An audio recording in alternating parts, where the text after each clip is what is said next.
Saludos y bendiciones a cada uno de los que estamos ya conectándonos para iniciar nuestro curso bíblico sobre el libro de Hechos de los Apóstoles. Queremos enviarles un fuerte abrazo a cada uno de los que se están integrando y que serán parte de este maravilloso curso.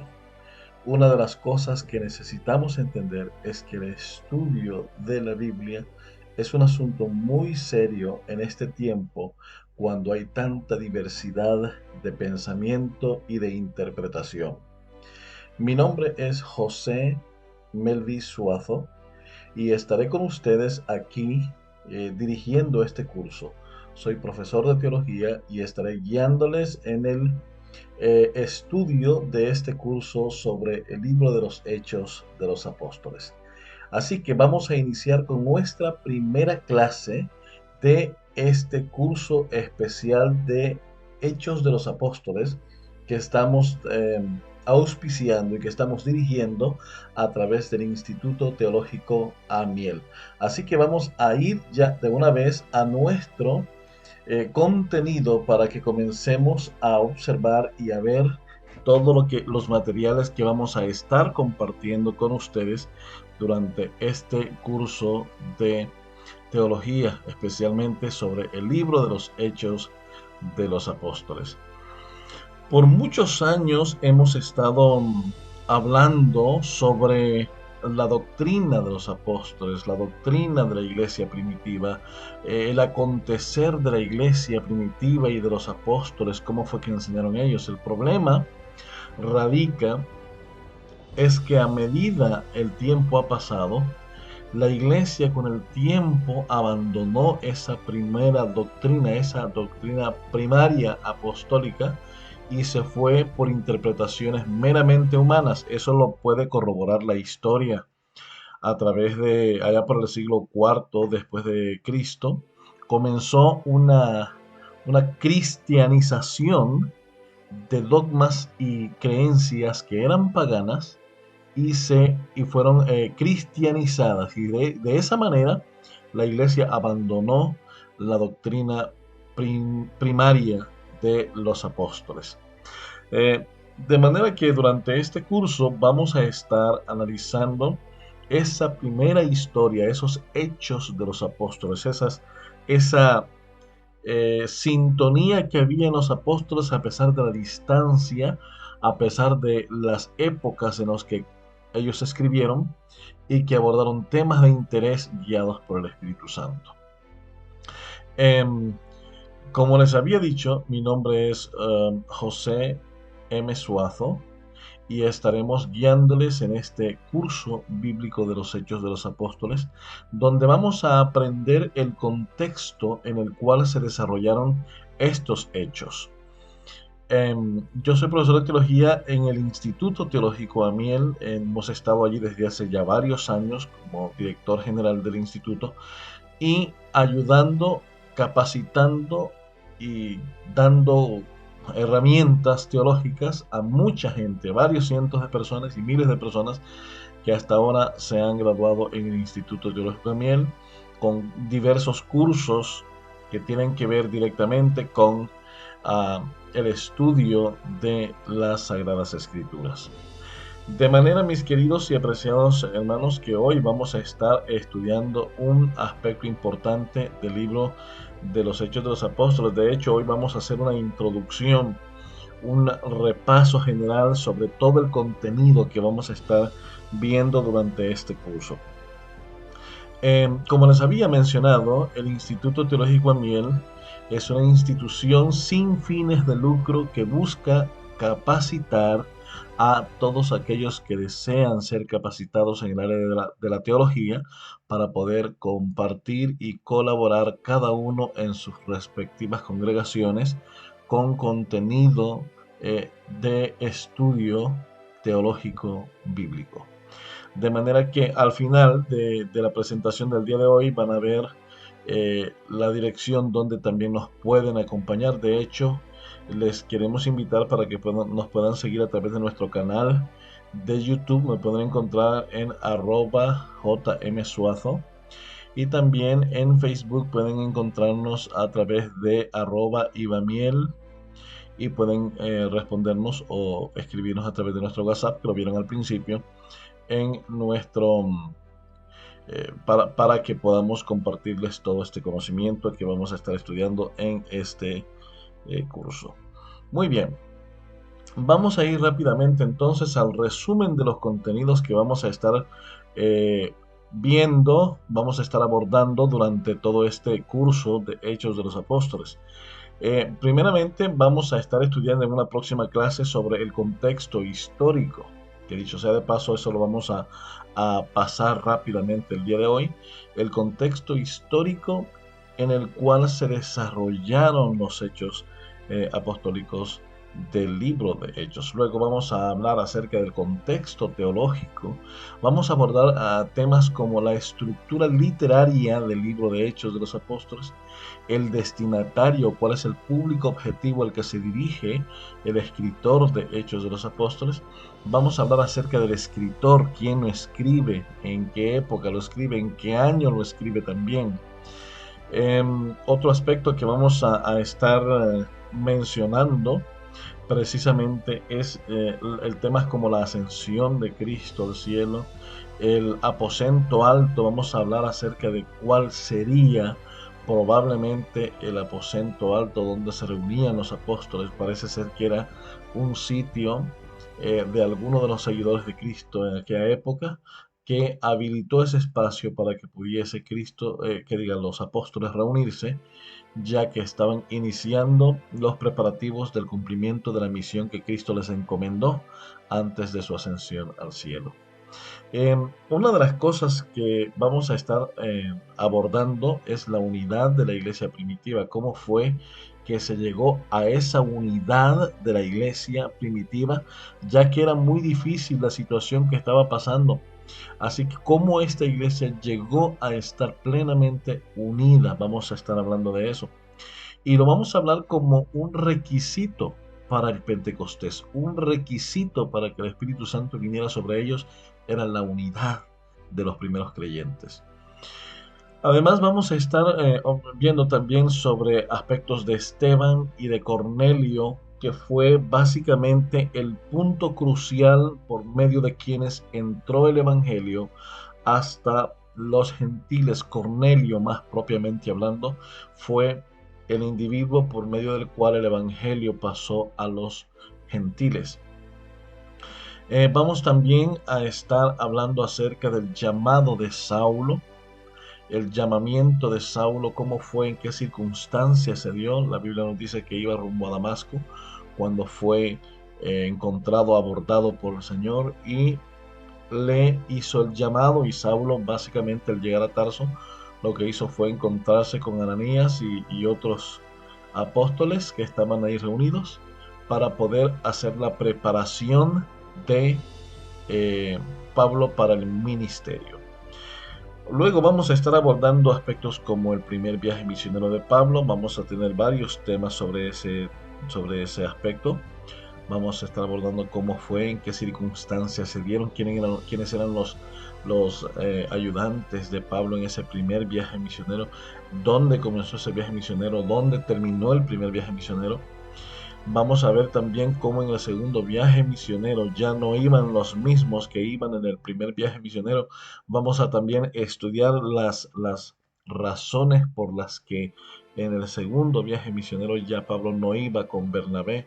Vamos a ir estudiando esos temas. Además, vamos a estudiar un tema importante como el tercer viaje misionero de Pablo, con quienes los hizo, a dónde fueron, cuando terminó. Todos esos aspectos los vamos a ir entendiendo. También vamos a hablar acerca de Pablo en prisión. Algunos llaman a esta experiencia de Pablo como un cuarto viaje misionero, pero ya no en libertad, sino como prisionero. Y estuvo prisionero, parece que durante algunos años antes de su muerte. Estuvo una condición como ciudadano romano, tuvo una condición de prisión por casa. Algunos consideran que estuvo de esa manera. Y antes de ser ejecutado, pues como acusaron a los cristianos del incendio de Roma, Entonces fue cuando fue ejecutado Pablo. Algunos van al año 64 después de Cristo y otros van un poco más adelante al año 67 después de Cristo. Pero en algún momento de esos años Pablo es ejecutado y finalmente Pablo muere como prisionero y prisionero de Cristo. Bien, vamos entonces también a hablar de los objetivos. ¿Qué es lo que nos proponemos con el curso de Hechos de los Apóstoles? ¿Qué es lo que estamos buscando al ofrecer este curso a las personas? Pues tenemos varios objetivos.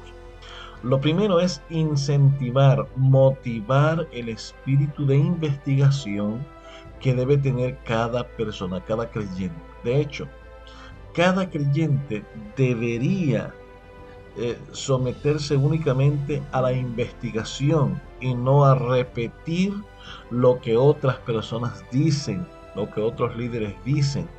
Eso se da mucho en este tiempo. Muchas personas nada más repiten lo que les han dicho, pero no se han dado el tiempo para poder estudiar más profundamente si lo que le dice una persona es correcto o no.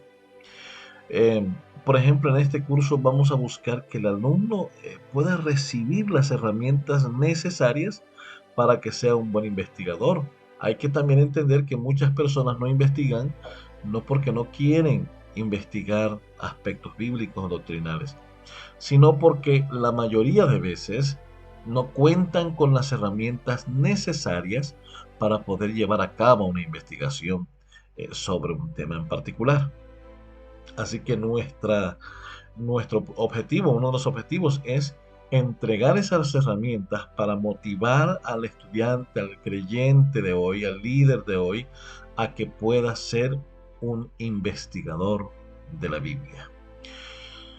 En el segundo lugar, necesitamos hablar acerca de la unidad y uno de los objetivos es motivar e incentivar la unidad de la iglesia, la unidad en la congregación.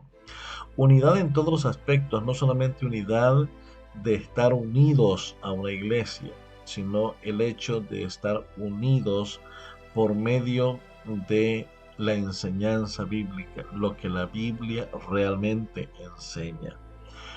Otro objetivo que buscamos es la consagración. Si la iglesia está unida y la iglesia está consagrada, entonces es mucho más fácil para que el Señor pueda hablar a través de la interpretación de las Santas Escrituras.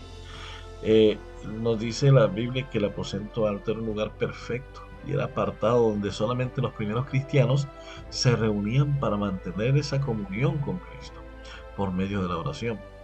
Así que nuestro objetivo en este curso es exactamente que el estudiante aprenda a ser un hombre de fe y de consagración.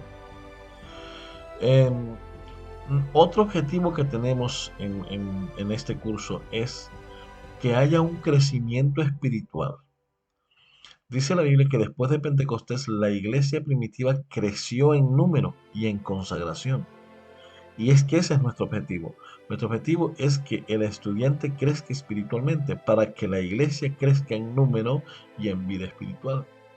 Es interesante que en este tiempo hay muchas iglesias llenas de personas, pero no tienen un crecimiento espiritual. Muchísimas personas llegan, escuchan y se van, pero no hay un crecimiento espiritual, hay un crecimiento en número. Cuando las iglesias crecen en número, las personas van de paso, no se quedan. Pero cuando una iglesia crece espiritualmente, entonces está lista para hacer que su iglesia pueda crecer en número. Eso fue lo que pasó con los apóstoles. En un solo mensaje, una vez que recibieron el Espíritu Santo, como resultado de su consagración, se convirtieron 3.000. Y en otro momento, allí unos días después, se convirtieron 5.000. En dos sermones que predicó Pedro, habían 8.000 nuevos creyentes. ¿Por qué? Porque la consagración, el crecimiento espiritual, produce crecimiento numérico en las iglesias.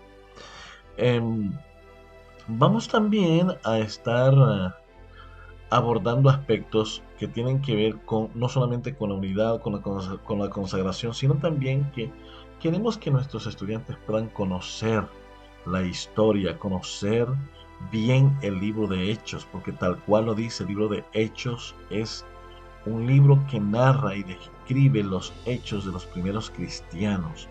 Cuando nosotros conocemos esa historia, eso que rodea a los primeros hechos de los primeros cristianos, entonces conoceremos y entenderemos muchos aspectos doctrinales de la iglesia primitiva.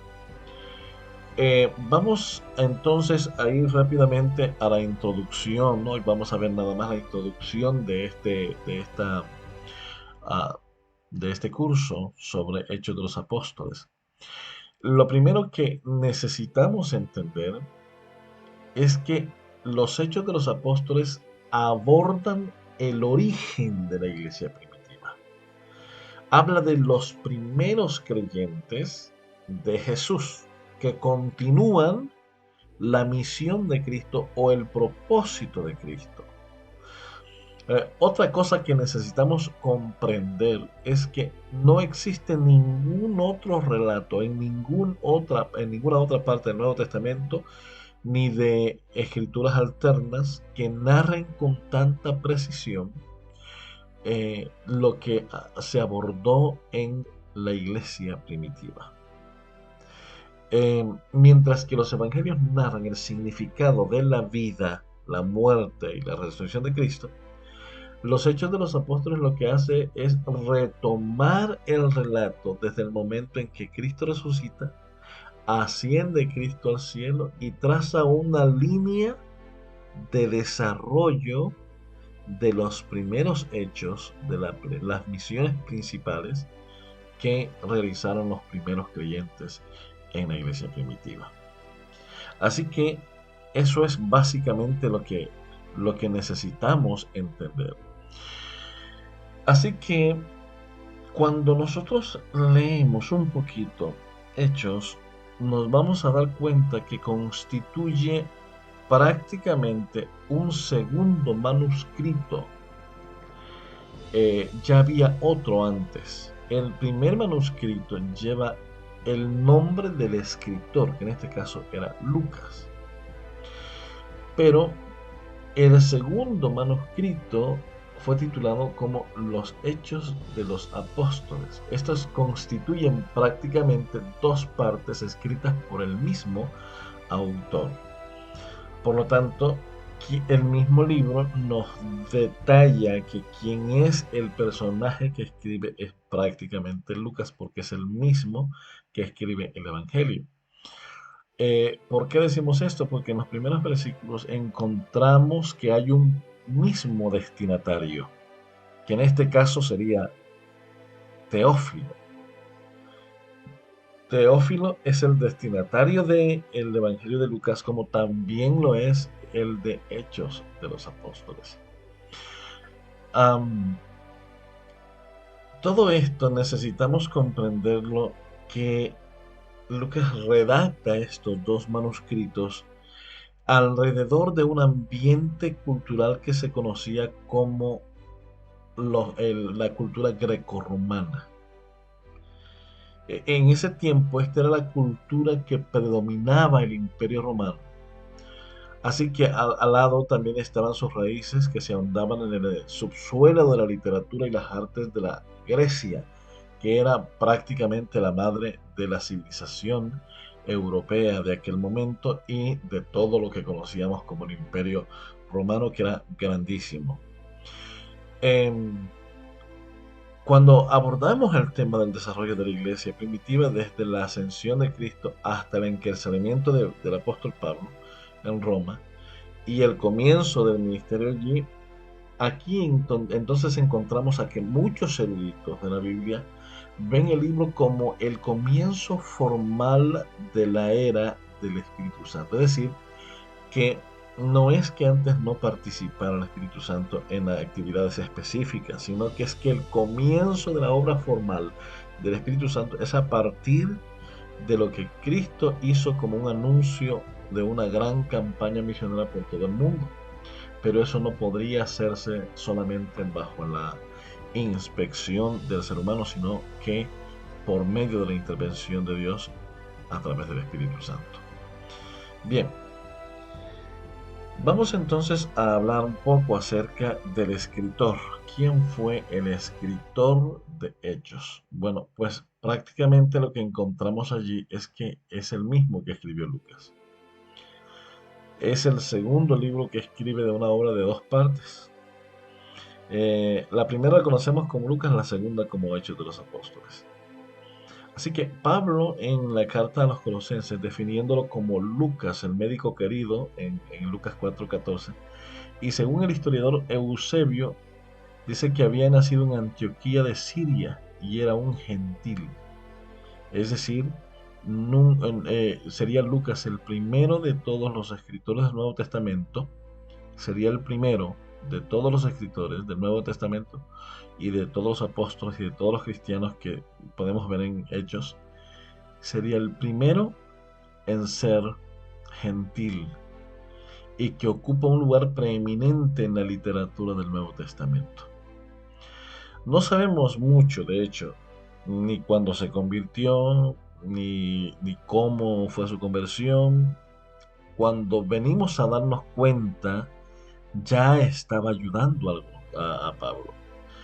Eh, Podemos deducir a través de los hechos cuándo fue que, que Lucas comienza a tener un encuentro más personal con Dios.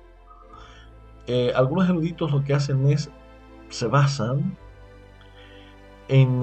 hasta el capítulo 16, dice que los hechos están narrados en tercera persona. Pero de repente, inmediatamente después de la visión que tiene Pablo de un macedonio que le pide que pase a Macedonia y los ayude, que eso está en Hechos 16:9, pasan a la primera persona del plural. A partir del capítulo 16, las narraciones de los hechos van en primera persona. Entonces algunos eruditos creen que en algún momento entre el capítulo 1 y el capítulo 16 de Hechos, Lucas tiene esa conversión. Porque a partir del capítulo 16, ya Lucas se hace parte de las actividades que Pablo realizaba. No quiere decir que no lo acompañara hasta ese momento, sino que quiere decir que en ese momento él comenzó a tener la conversión con Dios. Algunos temas principales del libro que vamos a estar abordando en este curso son la ascensión de Cristo, el descenso del Espíritu Santo, las primeras conversiones cristianas en los sermones de Pedro y de Juan, historia de la iglesia en Palestina, que vamos a verlos hasta el capítulo 12, y luego vemos la historia de la expansión del Evangelio hacia el oeste y la inclusión de los gentiles a partir de los capítulos 13 al 28. Otro aspecto importante que necesitamos ir entendiendo es el contexto histórico. Fíjense que durante el siglo I, el Imperio Romano era prácticamente la potencia dominante en el mundo mediterráneo. Eso viene más o menos aproximadamente del año 160-162 antes de Cristo. Viene ese apogeo en el que el Imperio Romano dominaba toda la zona donde habían gobernado los griegos y un poco más hasta el occidente, porque no tenemos evidencia de que los griegos pudiesen gobernar inclusive hasta la península ibérica y las islas Bretañas y todas esas islas que quedaban al norte. Parece que no hay mucha evidencia, pero el Imperio Romano sí que se agranda hacia el occidente y se agranda hacia el este. De manera que lo que podemos ver es que en el momento en que Cristo y los apóstoles viven, quienes están gobernando como imperio es el Imperio Romano. Era prácticamente la potencia que dominaba el mundo en aquella época. Así que eh, este, este imperio había colocado en lo que ahora sería el territorio de Israel, incluía varias otras regiones, lo que se conocía como la región de Judea. La región de Judea era prácticamente toda la región que compone hoy tanto Palestina como Israel, probablemente el Líbano y algunas partes de Jordania y de el sur. No tenemos mayor información sobre este asunto. Am, Otro aspecto importante es que nos podemos encontrar con que la región de Judea era bastante compleja. Fíjense, estaba bajo el dominio de los romanos y había tensiones políticas, religiosas muy significativas. Los judíos mantenían un fuerte apego a sus tradiciones y creencias, mientras que diferentes sectas como los fariseos, saduceos y esenios ofrecían diversas interpretaciones de la ley judía. La figura de Jesús surge en ese entorno y su crucifixión en el año 31 después de Cristo fue un punto de inflexión para sus seguidores. De hecho, los judíos por medios de sus sectas habían llegado a la conclusión de que su Mesías vendría como un gran conquistador para libertarlos. Primero había que libertarlos de los griegos por ahí en el tiempo de los macabeos, pero ya para la época apostólica la liberación sería de los romanos. Esto hacía que el pueblo rechazara a Jesús de Nazaret como el Mesías prometido porque no estaba a la altura de las expectativas y las malas interpretaciones que se habían hecho de las profecías mesiánicas. Así que entonces, en ese entorno religioso, por un lado estaban los fariseos, los escribas, los saduceos y los esenios, y todos ellos tenían interpretaciones distintas del judaísmo en la práctica. Así que para esa época habían dos figuras del gobierno. La primera figura era el rey Herodes, a quien el imperio romano había impuesto a los judíos por medio del sumo sacerdote de los judíos. Pero el pueblo rechazaba a este rey. ¿Por qué razón? Porque no era judío, él era originario de la región de Idumea, no era de la región de Judea. Por esa razón no lo querían, lo rechazaban. La región de Idumea sería lo que ahora sería parte de Jordania y parte de Arabia.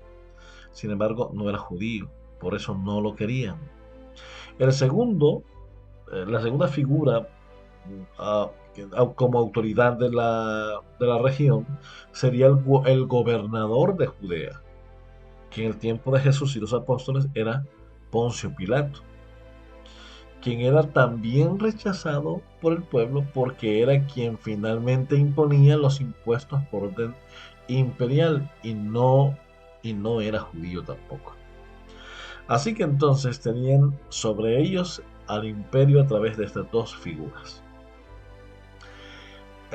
Sin embargo, los primeros cristianos experimentaron una creciente persecución, comenzando por las mismas autoridades judías. Tan pronto como vamos leyendo el capítulo 3 y 4 y 5 probablemente de Hechos de los Apóstoles, nos vamos a dar cuenta que las autoridades judías comenzaron a perseguir a los cristianos. Y de alguna manera había una intervención romana también, porque recuerden que Saulo era ciudadano romano y también perseguía a la iglesia, pero además de ser ciudadano romano era fariseo y perseguía a los cristianos.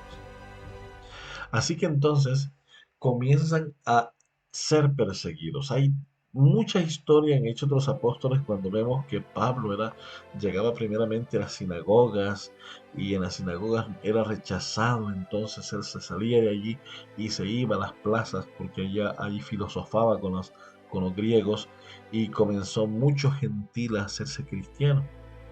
Esas fueron las primeras persecuciones porque los judíos perseguían a los primeros cristianos, especialmente a los líderes, a Pablo, a Pedro, a Juan. Pero en el año 64, cuando Roma es incendiada, el emperador de turno acusó a los cristianos del incendio de Roma y a partir de ese momento comenzó una persecución muy grande contra esos primeros creyentes. Sí, comenzó muy fuerte esa persecución. Pero ya no era solamente de los judíos, era también de los romanos, y esa persecución se extendió grandemente hasta aproximadamente el año 313 después de la era cristiana. Hasta allí cuando por decreto se prohibió la persecución de cualquier credo religioso. Así que Hechos básicamente se enfoca en el desarrollo de la expansión del Evangelio por medio de Pablo después de la conversión camino a Damasco y describe todos los viajes misioneros y el establecimiento de las iglesias en Asia Menor y Europa, mostrando cómo el cristianismo se alejaba de sus raíces judías prácticamente. Am, en Judea también había una variedad de religiones. Por ejemplo, el judaísmo, como dije ya antes, estaba dividido en varias sectas. Estaban los fariseos, los escribas, los saduceos y los esenios. Y todos ellos constituían los principales sectores institucionales del pueblo. Por un lado estaban los ancianos y los sacerdotes y por otro lado estaban los del Sanedrín y los escribas, quienes se encargaban en definitiva de dirigir la vida religiosa de los judíos.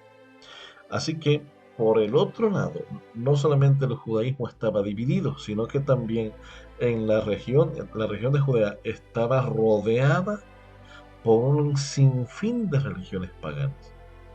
La cultura griega, por ejemplo, a quienes dirige Lucas su evangelio y su segundo manuscrito, esta cultura griega y romana eran politeístas, es decir, que creían en muchos dioses y muchas religiones paganas, cultos dedicados a una variedad de dioses paganos, y Lucas lo sabía. Y por eso es que intenta presentar una narrativa en la que el Dios que había conocido llegase a ser conocido por todos los paganos y por todos los gentiles en general. Eh, por lo que podemos entender es que el libro de los Hechos de los Apóstoles ofrece una visión completamente invaluable de los primeros días del cristianismo en el mundo romano y su transformación. Su contexto histórico, marcado por una cultura política, las tensiones religiosas y la diversidad social, es esencial para poder comprender cómo y por qué la fe de los primeros creyentes logró expandirse con tanto éxito a través de narrativas sobre la obra de Pedro y de Pablo. Hechos no solo documenta la historia de los primeros creyentes, sino que también refleja un impacto muy fuerte y muy duradero del cristianismo en la civilización occidental. Lo que podemos comprender prácticamente es que Lucas en este manuscrito que escribe y que dirige a los creyentes de que serían conformados por los gentiles, principalmente los griegos, lo que él hace prácticamente es detallar, si ustedes se dan cuenta, el primer manuscrito, es decir, su evangelio, lo narra con tanta delicadeza, con una narrativa ordenada, fiable, cronológicamente bien establecida, porque él desea que el lector común del griego común pudiera entenderlo a la perfección y conocer un Dios que es el verdadero Dios. Um, la cita nos dice: cuando comencé a hablarles, el Espíritu Santo descendió sobre ellos tal como al principio descendió sobre nosotros. El apóstol Pablo tenía esa convicción de la presencia del Espíritu Santo. Pues nada, muchas gracias mis queridos amigos y compañeros, gracias por haber estado con nosotros en esta clase de inducción en la que hemos conocido y abordado de manera rápida los distintos materiales que vamos a estar compartiendo con ustedes en este curso. Para que puedan conocer un poco más sobre nosotros, visítanos justo allí en la dirección que aparece en su pantalla www.ibamiel.com, o puedes también en estudiosbiblicosmaranata.net, o en Facebook puedes buscarnos como @ibamiel. Esto seguramente nos ayudará para que tú conozcas un poco mejor del aspecto directo que tiene que ver am, nuestra institución, con nuestra institución, y que nos ayudará a conocer de manera mucho más eh, concreta lo que nosotros realizamos para poder aportar nuestro granito de arena a la capacitación de cada uno de aquellos que quieren participar de la predicación y sobre todo de una interpretación correcta. Como les dije al principio, necesitamos ser diligentes e investigadores. En este curso lo que vamos a hacer es entregarles herramientas que puedan utilizar para convertirse en buenos investigadores de temas principales que aborda el libro de Hechos de los Apóstoles. No se les olvide, pueden visitarnos en nuestro canal, pueden buscarme como @jmsuazo. Pueden también buscarnos en Facebook con @ibamiel, que ahí lo tienen en su pantalla. Y también pueden contactar con nosotros al teléfono eh, más 34 641 898975. Pueden contactarnos a través de WhatsApp también y ser parte de nuestra comunidad eh, de estudio teológico de la Biblia. Muy bien, esto es todo por hoy. Les esperamos en nuestra siguiente clase, en la que ya entraremos en la primera clase en sí del curso bíblico de Hechos de los Apóstoles.